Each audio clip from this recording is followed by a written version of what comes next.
Es un misterio que ha atormentado a una comunidad durante décadas.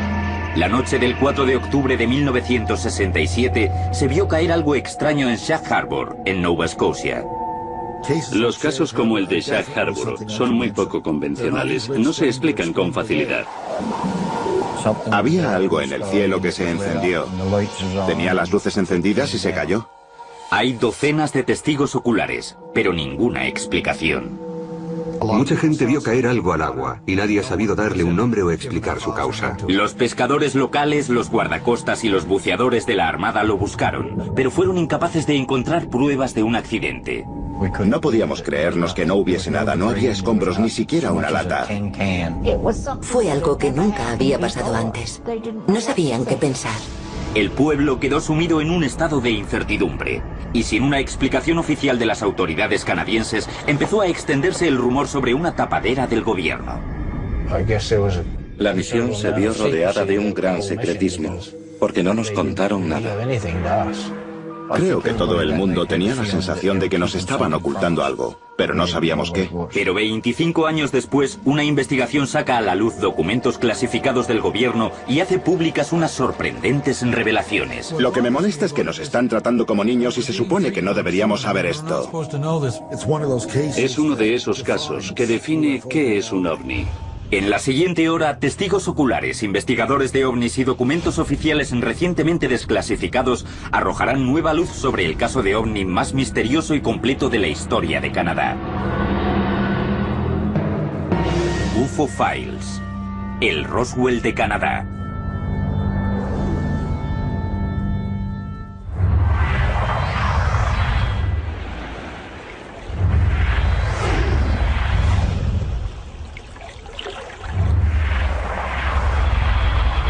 ...4 de octubre de 1967. Algo extraño ocurre en el cielo de la provincia canadiense de Nova Scotia. Durante las nebulosas horas del crepúsculo, docenas de personas se ven confundidas por una serie de luces inexplicables en el cielo. Es una fecha que más tarde se conocerá como la Noche de los OVNIs. Era una noche clara, había estrellas. Era una noche fría, hacía un ligero viento. Una noche preciosa, estrellada. La noche del 4 de octubre del 67 se me ha quedado grabada por varias razones. Tal vez sobre todo por el dicho de que hay que verlo para creerlo. A las 10 de la noche, en el pueblo de Dartmouth, Chris Stiles, de 13 años, se prepara para irse a la cama y echa un último vistazo por la ventana de su dormitorio. Se queda alucinado por lo que ve. Vi una extraña luz naranja que se movía a lo largo de la costa y que no se parecía a nada que hubiera visto antes. Era difícil y costaba discernir algún detalle, así que enseguida cogí la chaqueta, corrí a la puerta de delante y bajé al muelle para verla mejor. Chris pasa corriendo por entre los almacenes y se encuentra cara a cara con la misteriosa aparición.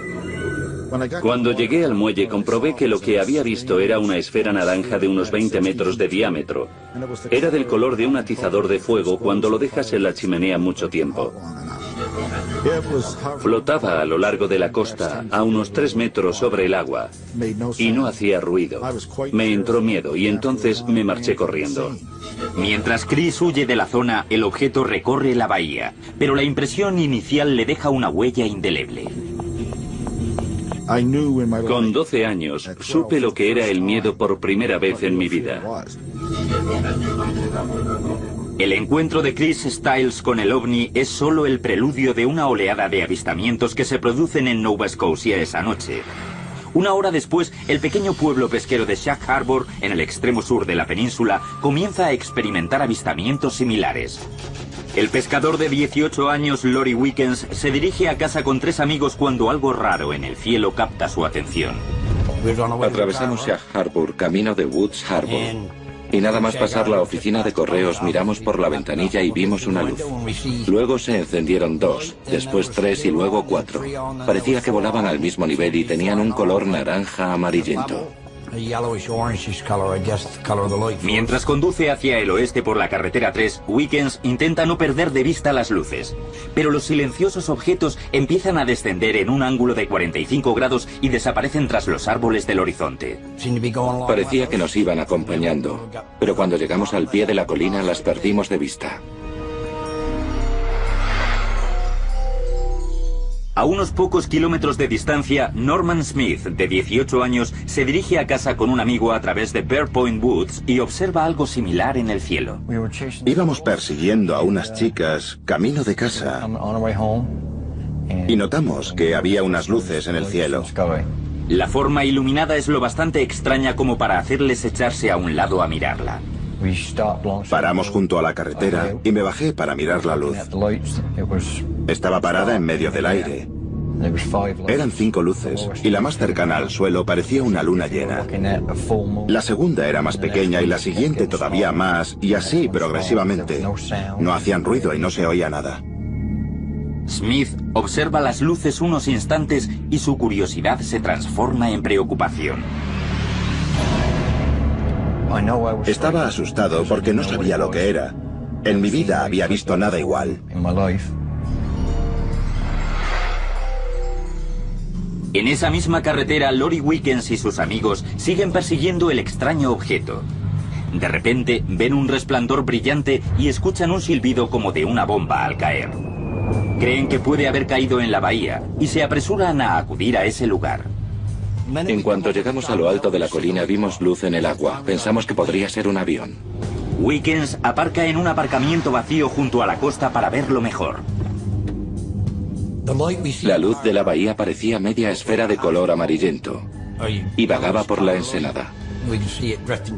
Lo primero que se me ocurrió fue llamar a la policía e informar de que habíamos visto un accidente de avión, porque eso creíamos que había sido. Wickens vuelve al coche y conduce hasta la cabina de teléfonos más cercana, desde donde llama al cuartel general regional de la Real Policía Montada de Canadá, el Cuerpo Nacional de Policía de aquel país, más conocido por sus siglas RCMP. El cabo de guardia responde la llamada a las 23:25 horas y escucha la voz nerviosa de Lori. La policía nos preguntó si habíamos estado bebiendo. Le dijimos que no y nos pidió el número de la cabina de teléfono. El agente de policía se muestra escéptico respecto a la llamada de Wickens, pero en cuanto cuelga comienzan a lloverle llamadas similares. Proceden de las localidades cercanas de Bear Point, Cape Sable Island y Maggie Gayrons Point. Con tantos testigos, al agente de la policía montada no le queda otra opción que tomárselo en serio. Nos habíamos metido en el coche para marcharnos cuando el policía nos devolvió la llamada y nos preguntó dónde estábamos para quedar con nosotros y ver la luz. Quedamos junto a la planta de musgo, que es donde estábamos. Mientras tanto, el testigo Norman Smith también se apresura a avisar a mucha gente del misterioso objeto que hay sobre la bahía. Fuimos hasta casa de mi padre. Corrí a contárselo y salió fuera. Nos quedamos mirando las luces en el cielo. Y cuando no habían pasado ni 2 minutos, vimos pasar un coche patrulla con las luces rojas encendidas. Smith sigue al coche patrulla hasta un aparcamiento en la costa donde se ha reunido una multitud de testigos. Cuando llegamos había 16 personas, incluida la policía. Era gente de la zona. Todos habían visto las luces bajar del cielo y aterrizar sobre el agua. Los civiles y la policía ven la débil luz naranja amarillenta flotar a unos 300 metros de la orilla. Estaba muy oscuro y no se veía más que la luz en el agua. Estuvimos mirándola como 10 minutos mientras subíamos a lo alto de la colina y entonces la luz se apagó y desapareció. Todos están convencidos de que han presenciado un accidente de avión. A las 23:38 horas, uno de los agentes de policía llama al Centro de Coordinación de Rescates de Halifax. Se trata de una rama del ejército canadiense encargada de organizar operaciones de búsqueda y rescate. También se contacta con el barco guardacostas de Clark's Harbour y se alerta a los fareros de la zona. Estaba de servicio, supervisando las habituales ayudas a la navegación. Y a medianoche me avisaron de que había caído algo en la bahía. Mientras tanto, los agentes de la policía montada improvisan su propia operación de rescate. Empiezan a contactar con pescadores locales para que manden barcos a la zona del impacto. Cuando corre la voz, los vecinos se ponen en marcha. Alguien llamó a la puerta y mi marido se levantó a ver quién era. Era un policía que le dijo que algo había caído en la bahía y que parecía que había sido un avión. Había un barco en el muelle y si se daba prisa, mi marido podía llegar a tiempo para cogerlo. Volvía a casa después de hacer de canguro y me recogió un vecino que me dijo muy nervioso que tenía que acompañarle porque había que buscar a los posibles supervivientes de un accidente de avión o algo así. No sabíamos a dónde íbamos. Lo único que podíamos hacer era acudir allí lo antes posible. Fuimos al muelle a toda prisa, soltamos las amarras y salimos del puerto para acudir rápidamente a la zona. Es un poco antes de medianoche y 2 barcos cargados de voluntarios se dirigen a toda marcha a mar abierto. Empieza la búsqueda y los haces de luz de los focos se entrecruzan en las aguas negras de la ensenada.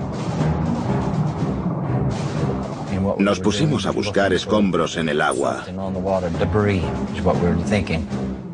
Los rescatadores están nerviosos. Se preparan para ver una escena dantesca de cadáveres y chatarra flotantes. Pero lo que se encuentran es mucho más raro.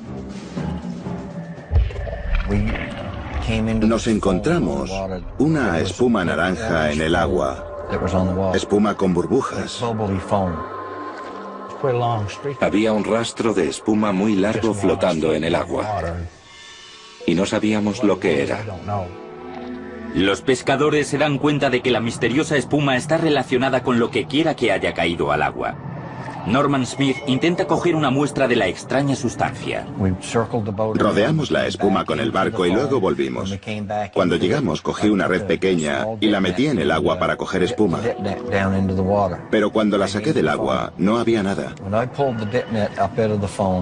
No se veía nada en la red.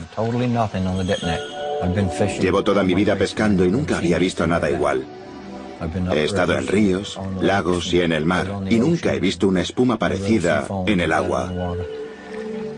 La extraña espuma pronto se disuelve en las oscuras aguas. Pero más desconcertante que la espuma es la ausencia de escombros en la zona. Si algo se ha estrellado en Shag Harbor, ha desaparecido por completo. Pensábamos que se había estrellado algo, fuese lo que fuese, y esperábamos encontrar restos, pero no había nada.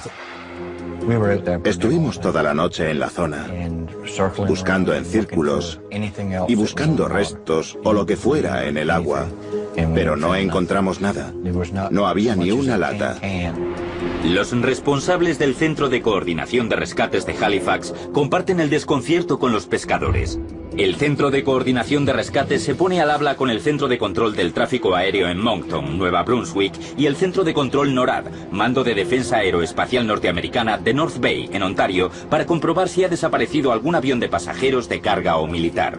Pero no existen datos sobre ninguna aeronave desaparecida en la zona de Shag Harbor. No era un accidente de avión porque no faltaba ninguno. Estaban buscando algo no convencional. Empezaron a pensar que tal vez era un objeto desconocido del espacio. Los residentes están seguros de que algo cayó al agua de Shag Harbor. Pero nadie sabe qué.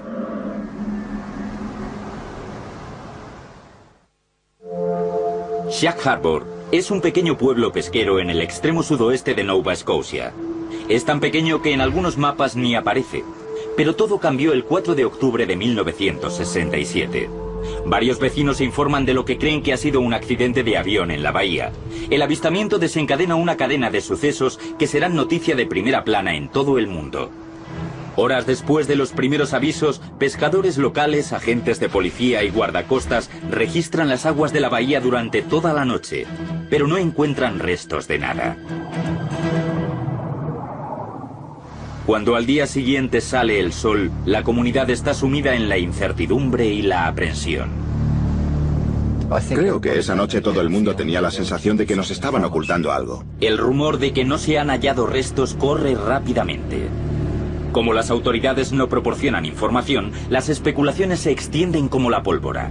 Todo el mundo hablaba de ello, de si era un ovni. Todos nos preguntábamos qué podía ser. A la gente le entró miedo. Se preguntaba si ocurriría más veces, si se enredaría en sus redes, se estrellaría contra sus casas. Nadie sabía lo que pasaba y nadie nos daba respuestas. Por fin, el Centro de Coordinación de Rescates emite un comunicado en el que descarta la posibilidad de un accidente aéreo.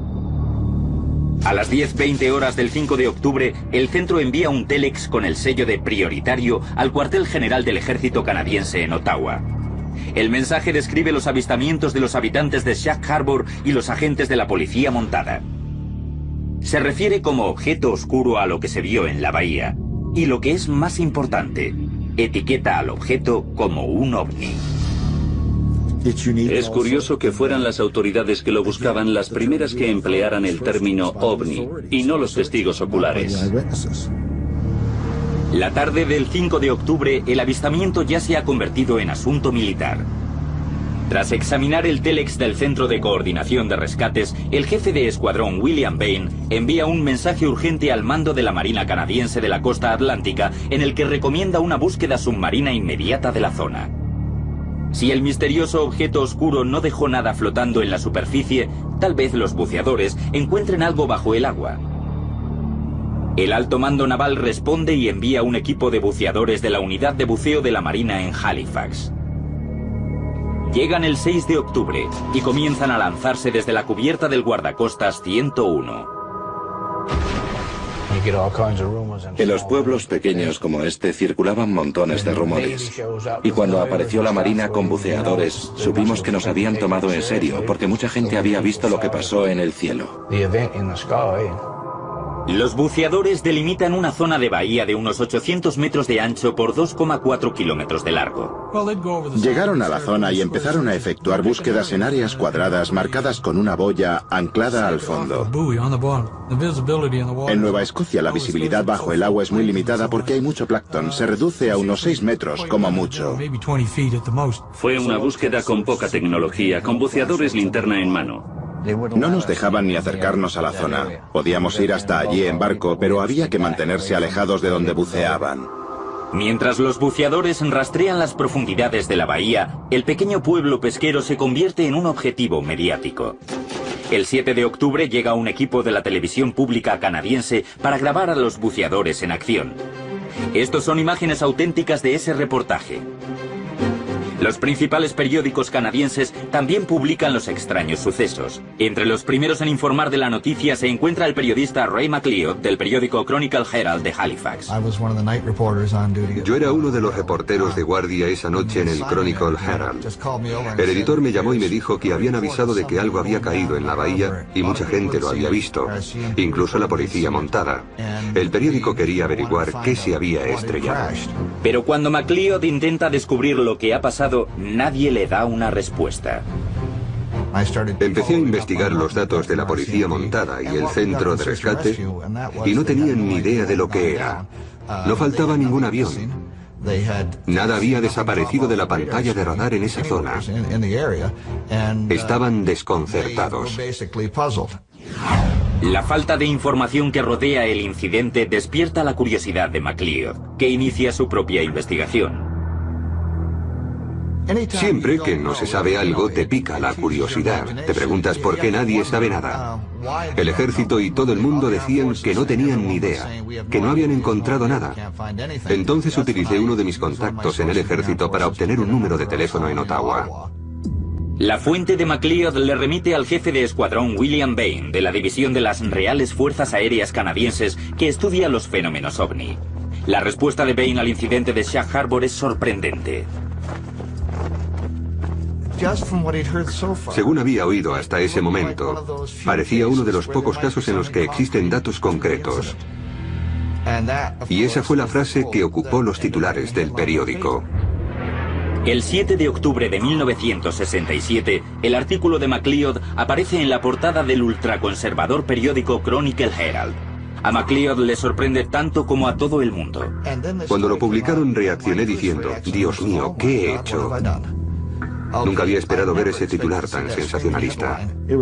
Era un titular en letras rojas de 5 centímetros, que parecía más del National Enquirer, y sirvió para fomentar más rumores y especulaciones. La onda expansiva del artículo se hace sentir en toda la provincia canadiense y llega hasta Sag Harbor, donde continúa la búsqueda submarina. El 7 de octubre, el alto mando naval envía 3 buceadores adicionales. A medida que continúa la búsqueda, los habitantes de Sag Harbor exigen respuestas, pero no reciben ninguna. Creo que toda la operación se vio rodeada de un gran secretismo. No nos contaron nada. Y hubo gente a la que le dijeron que no podía hablar del tema. Pensábamos que en unos días nos iban a decir que sí, que se trataba de un avión y que estaba en el fondo del mar, o que si encontraban cualquier otra cosa, nos dirían lo que era. Pero nadie nos dijo nada. El alto mando naval dio por terminada la búsqueda submarina el 8 de octubre y anunció que tras días de rastreo de la bahía no se había obtenido ningún resultado. 5 días después de los avistamientos, los habitantes de Sag Harbor no están más cerca de saber lo que se estrelló en el agua la noche del 4 de octubre. Pero el final de la búsqueda submarina no es más que el principio de un caso de ovni que está a punto de dejarles todavía más perplejos.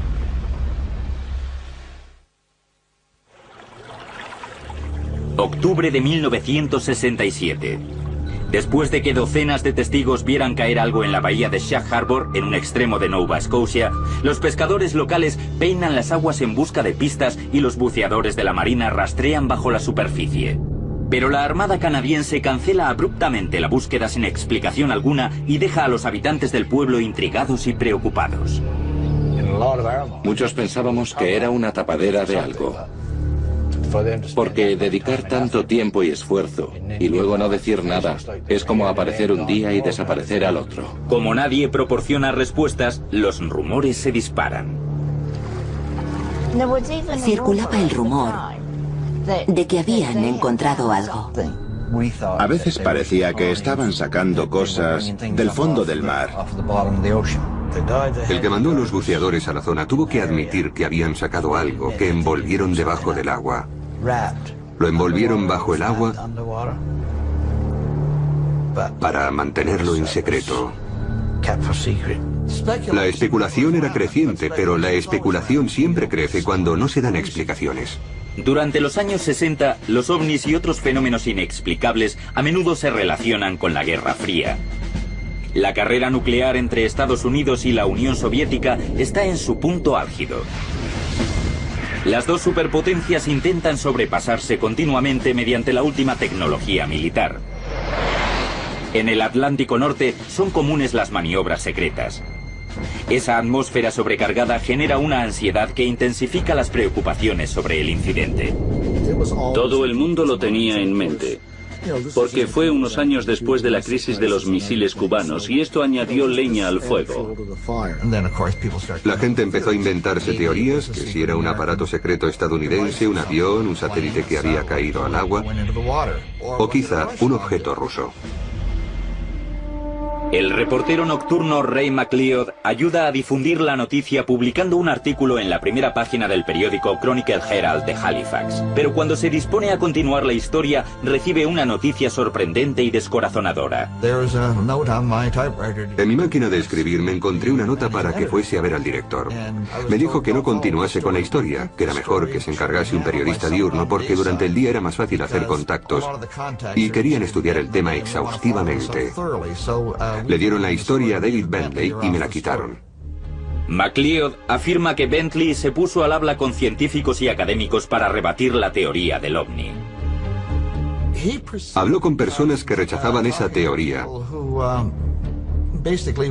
y le dijo a todo el mundo que no pasaba nada.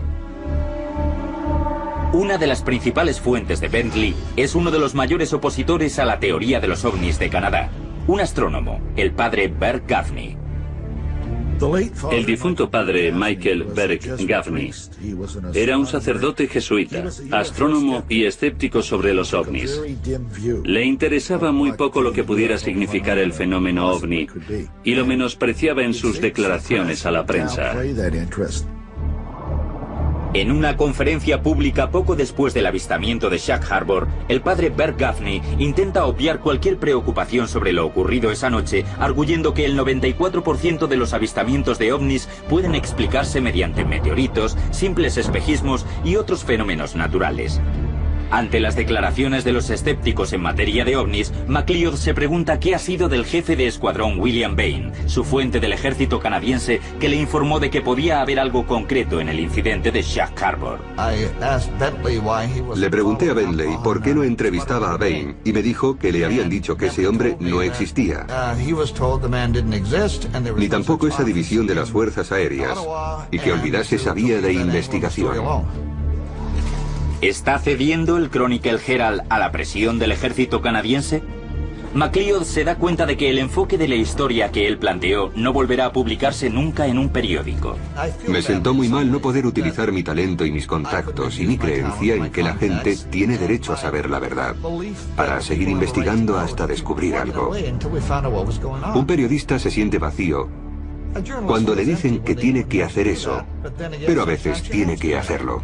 La noticia del avistamiento de Shag Harbor pronto cruza la frontera y llega a oídos del Dr. Edward Condon, un prestigioso físico de la Universidad de Colorado. Condon y su equipo trabajan con un contrato de $500,000 de las Fuerzas Aéreas de Estados Unidos para ofrecer una valoración científica independiente del fenómeno ovni.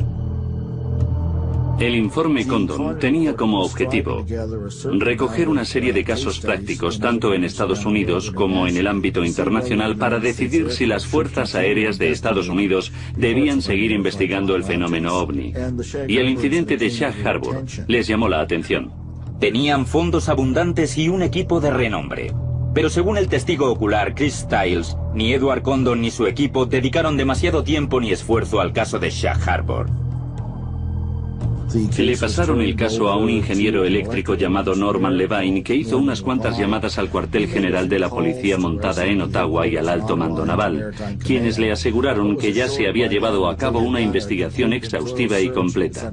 Es una pena que no siguiera investigando esa vía, porque Dios sabe lo que habría encontrado. El incidente de Shag Harbor en Canadá es uno de los 59 casos de ovnis importantes que el equipo de Condon selecciona para incluir en su estudio. Entregan el informe final a las Fuerzas Aéreas el 31 de octubre de 1968, pero el caso número 34 solo ocupa unos párrafos en el tomo de 900 páginas. Defiende su falta de iniciativa respecto al caso de Shag Harbor, diciendo que el equipo no encontró justificado seguir investigando ese suceso. Y la conclusión sobre el caso canadiense encaja con la tónica general del estudio sobre ovnis de Condon. Nuestra conclusión general es que el estudio de los ovnis en los últimos 21 años no ha generado nada aplicable al conocimiento científico. Lo que pasa cuando se lleva a cabo un estudio científico serio para analizar el fenómeno ovni en casos específicos es que se aplican unos criterios demasiado rígidos y formales. Y con ese método, por mucho cuidado que se tenga a la hora de definirlos, los mejores casos suelen pasar inadvertidos. Creo que eso fue lo que pasó con el caso de Shag Harbor. Como nadie busca respuestas, el caso de Shag Harbor se convierte en otro misterio sin explicar. Olvidado. Enseguida dejó de ocupar la portada para pasar a la página de atrás, y un mes después ya costaba encontrar alguna noticia al respecto. La gente se iba a casa, se hacía un bocadillo, se iba a trabajar y la vida continuaba. Pero 25 años después se lanza una nueva investigación del incidente de Shag Harbor. Esta vez, unas asombrosas revelaciones demuestran que en este caso no se debería haber pasado página. En octubre de 1967, más de una docena de testigos vieron caer un ovni a la bahía de Shag Harbor, en Canadá. 25 años después, sigue habiendo preguntas sin responder. Allí es donde todo ocurrió. Sabemos que algo cayó del cielo y se hundió en el agua, pero no sabemos qué. Otro de los testigos de aquella noche no olvida lo que vio sobre la bahía. Chris Stiles vio el ovni desde su casa de Dartmouth, en Nova Scotia, y en 1992, cuando estaba viendo la tele una noche, todo cambió. Vi un episodio repetido de misterios sin resolver sobre Roswell, que me hizo recordar el caso de Shag Harbor. Y lo que resulta más intrigante de ese caso es que las autoridades no lo negaron, creyeron que era un ovni de verdad. Pero luego el incidente se olvidó. Stiles decide iniciar su propia investigación. Solicita documentos del Archivo Nacional de Canadá y el Ministerio de Defensa, amparándose en la ley de información de ese país. Los documentos llegan en pocas semanas en microfilms a la principal biblioteca de Halifax. Y comienza una tediosa búsqueda. Cuando me senté a analizar un documento tras otro, me di cuenta de que la recopilación la habían hecho burócratas que no tiran nada. El microfilm contiene miles de documentos de casos de ovnis en todo Canadá entre 1965 y 1981. Era como buscar una aguja extraterrestre en un pajar. Chris pasa semanas viendo microfilms hasta que encuentra algo. Estaba todo allí. Telex-prioritarios del Centro de Coordinación de Rescate al Cuartel General del Ejército Canadiense, instrucciones del Alto Mando Naval a la Unidad de Buceo de la Flota Atlántica y declaraciones de docenas de testigos. Chris se da cuenta de que se trata del mayor incidente ovni en la historia de Canadá. Vi un documento que decía OVNI en mayúsculas subrayadas 3 veces y que tenía que ver con el caso de Shag Harbor. Enseguida me di cuenta de que era un documento importante que me guiaría hacia un larguísimo rastro de papel. ¿Se ha encontrado Chris Stiles con una tapadera del gobierno canadiense? Stiles decide que necesita ayuda y contacta con el investigador de ovnis Don Ledger para solicitar su colaboración en la investigación. A Chris Stiles le apasiona el caso de Shag Harbor. Llevaba entre año y año y medio investigándolo y recabando datos. Su entusiasmo era contagioso y me convenció. El cuidadoso examen de los documentos desclasificados reconstruye vívidamente la cronología del suceso y logra que la noche del 4 de octubre de 1967 vuelva a cobrar vida. Me impresionó mucho el rastro de papel que había dejado el incidente y que lo revelaba prácticamente todo. Stiles opina que los documentos revelan que el ejército canadiense sabía más de lo que contaba. Lo que más me sorprendió fue la tranquilidad con la que los militares se enfrentaron a la posibilidad de la existencia de un objeto de origen extraterrestre. En cierto modo, implicaba un reconocimiento tácito del fenómeno. Stiles desempolva documentos que revelan que el avistamiento del 4 de octubre no se limitó a Shag Harbor. Esa noche se recibieron avisos de avistamientos en toda Nova Scotia. Entonces encuentra testimonios de una fuente inesperada, pero extremadamente fiables: los pilotos de las fuerzas aéreas. A las 19:15 del 4 de octubre de 1967, 2 pilotos del vuelo 305 de Air Canada vuelan a una altitud de unos 4.000 metros sobre el sudeste de Quebec. El capitán Pierre Charbonneau y el primer oficial Robert Ralph miran por la ventanilla izquierda de la cabina y ven algo asombroso. Lo que vieron aquella noche fue un gran objeto redondo y coloreado en el cielo, que les pareció una cometa con una cola. Estaba junto al ala izquierda, a una altitud algo superior. Los veteranos pilotos no saben qué es. Observan la extraña forma durante varios minutos hasta que presencian una serie de explosiones repentinas. Según su testimonio, cuando estaban a punto de decidirse a escapar, el ovni desapareció tras las nubes. Tras deliberarlo, los pilotos deciden presentar un informe oficial sobre el extraño incidente. No es común que los pilotos, sobre todo los civiles, informen de fenómenos ovni, porque sus superiores pueden amonestarles y sus colegas pueden ridiculizarles. Stiles continúa su investigación y obtiene más información de una fuente inesperada. En la Universidad de Santa María de Halifax encuentra un tesoro de expedientes X recopilados nada menos que por el escéptico en materia de ovnis que había negado el incidente de Shag Harbor ante la prensa, el padre Burke Gaffney. Un expediente X no es solo un archivo secreto, sino un documento no reconocido por la institución donde se origina. Fue genial encontrarlos allí porque en Ottawa no estaban archivados ni en el Archivo Nacional ni en el cuartel general de la Policía Montada. Los expedientes X de la Policía Montada, recogidos por Burke Gaffney, proporcionan detalles esclarecedores sobre la noche del 4 de octubre. Un informe incluye el testimonio de un capitán de barco llamado Leon Mercy. Era el capitán de un pesquero de arrastre con 18 tripulantes. Estaba frente a la costa de Sambro en Nueva Escocia y vio 4 ovnis a lo lejos formando un rectángulo. Cuando los vio, fue a comprobar el radar y los encontró reflejados.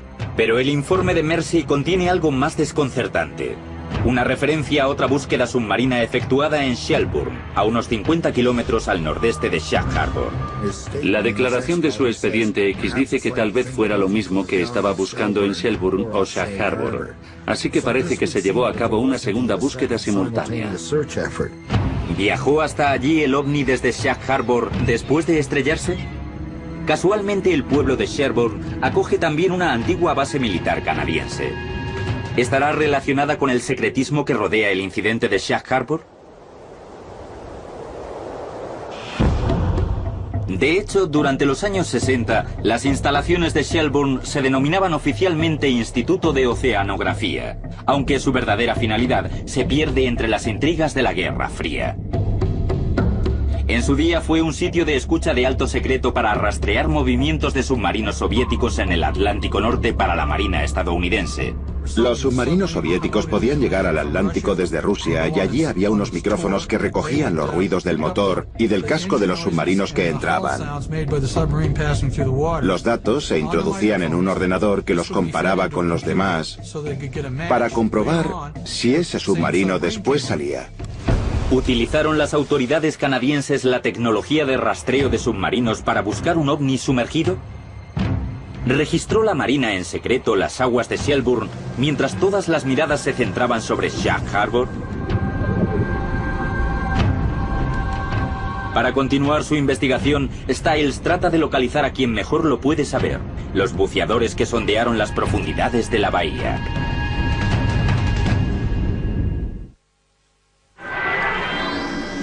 El 4 de octubre de 1967, Chris Stiles fue uno de los muchos testigos que vieron algo raro en los cielos de Nova Scotia.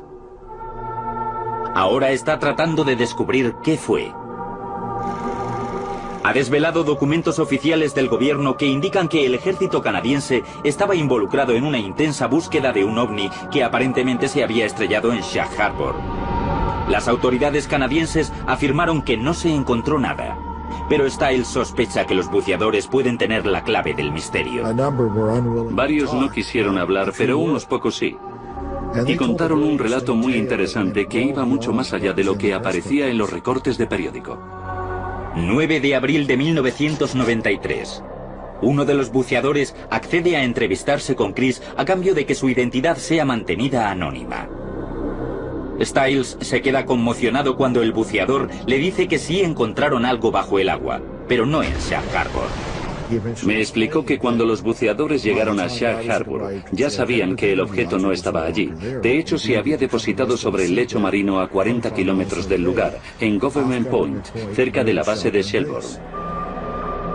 ¿Eludió el ovni su captura en Shag Harbor viajando bajo el agua por sus propios medios a lo largo de la costa de Nova Scotia? Si es cierto, significaría que el gobierno canadiense llevó a cabo una búsqueda secreta en Shelburne que se ocultó al público. Pero Stiles se encuentra confusa la declaración del buceador. La historia de Shelburne me pareció perturbadora. Muchas de las cosas eran ciertas, teníamos documentos del gobierno, pero surgió el elemento de la caja negra que me pareció muy dudoso. Chris se pregunta si la búsqueda de Shag Harbor no era más que un elaborado reclamo para desviar la atención sobre la verdadera búsqueda de la que le hablaba el buceador. Cuando le pide más detalles, la historia del buceador se vuelve todavía más increíble.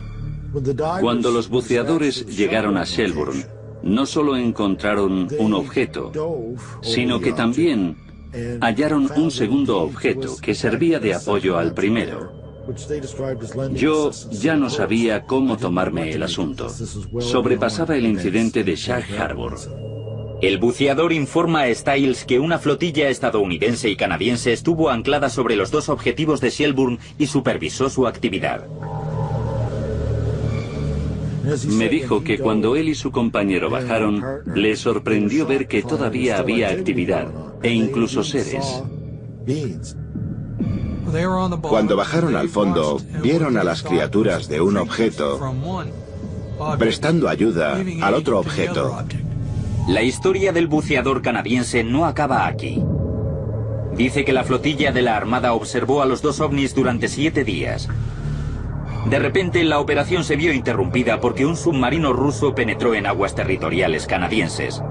Y ante la disyuntiva, los buques se dispersaron para interceptar al submarino. Intentaron interceptar el submarino soviético cortándole el paso. Y cuando empezaron a maniobrar, los dos ovnis partieron en dirección al Golfo de Maine, emergieron a la superficie y se marcharon volando. ¿Existen testigos que corroboren la fantástica historia del buceador? ¿Vio alguien emerger los dos ovnis de las aguas de Shelburne? Tal vez. A las 10 en punto del 11 de octubre de 1967, exactamente una semana después del avistamiento de Shag Harbor, una familia del Lower Woods Harbor, a 50 kilómetros de Shelburne, volvió a ver luces misteriosas en el cielo. Se trata del avistamiento llamado de Loveland Cameron. Justo una semana después, a la misma hora, vieron dos series de luces alejarse sobre la bahía de Shag Harbor y encaja como un guante con la historia del buceador. No se puede evitar fijarse en la sincronización. ¿Hemos de creer que una nave extraterrestre aterrizó en Shag Harbor como sugiere la historia del buceador? ¿O existe otra explicación? Puede que exista una pista para resolver esa pregunta si lo que cuenta un antiguo farero es verdad. El segundo día encontré un cilindro. Era algo distinto, que no había visto nunca. Tenía forma cilíndrica y unos 75 u 80 centímetros de largo y 35 o 40 centímetros de diámetro. Estaba parcialmente quemado. Tenía cables salidos y olía fatal.